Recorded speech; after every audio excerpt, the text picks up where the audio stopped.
मराठवाड्यामध्ये पुन्हा एकदा पावसाचा जोर वाढलाय। कुठे पूल पाण्याखाली गेले तर कुठे जनजीवन पुन्हा एकदा विस्कळीत झालेलं आहे। पाहूयात। पावसामुळे धाराशिवमधील अनेक नदी नाल्यांना पूर। धाराशिवच्या आरणीतील काही शेतकरी पुराच्या पाण्यातून वाहून गेले। सुदैवानं त्यांना पोहता येत असल्यानं ते सुखरूप बाहेर आले।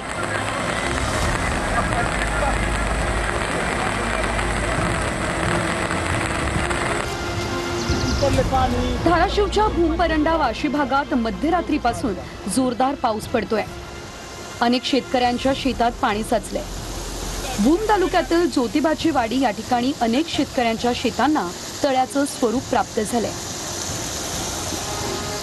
धाराशिवच्या भूम तालुक्यातील पाथरुड या परिसरात जोरदार पाऊस होतोय। ईट आणि पाथरुडला जोडणाऱ्या रस्त्यावरून मोठ्या प्रमाणात पाणी आलंय, त्यामुळे रस्ता वाहतुकीसाठी बंद झालाय। लातूरच्या निलंगा ते कासार शिर्शी या मार्गावरचा पूल पाण्याखाली गेलाय। तेरणा नदीच्या पुरामुळे निलंगा ते कासार शिर्शी हा मार्ग बंद झालाय आणि यामुळे अनेक गावांचा संपर्क तुटलाय। लातूरमधील अहमदपूर ते हगदळ या गावाजवळचा पूल पाण्याखाली गेलाय। मनाड नदीचं पाणी पुलावर आल्यानं वाहतूक बंद झाली आहे। लातूर जिल्ह्यातल्या चाकूर तालुक्यात पुन्हा एकदा अतिवृष्टी झाली आहे।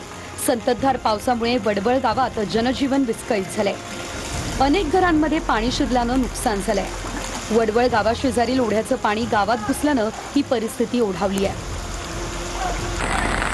लातूर जिल्ह्यातल्या उदगीर तालुक्यात असलेल्या नेत्रगाव या ठिकाणी पुलावरून पाणी वाहतंय आणि यामुळे वाहतूक ठप्प झाली आहे। उदगीर तालुक्यात पुन्हा अतिवृष्टी झाली आहे। पूल पाण्याखाली आल्यानं नेत्रगाव या ठिकाणी गावकऱ्यांना गावाबाहेर पडण्याचा रस्ताच बंद झालाय।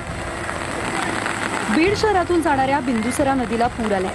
रात्रभर झालेल्या मुसळधार पावसानं बिंदुसरा नदीला पूर आला। आसपासच्या परिसरातील नागरिकांना सतर्कतेचा इशारा देण्यात आलाय। बीड जिल्ह्याला आज येलो अलर्ट आहे।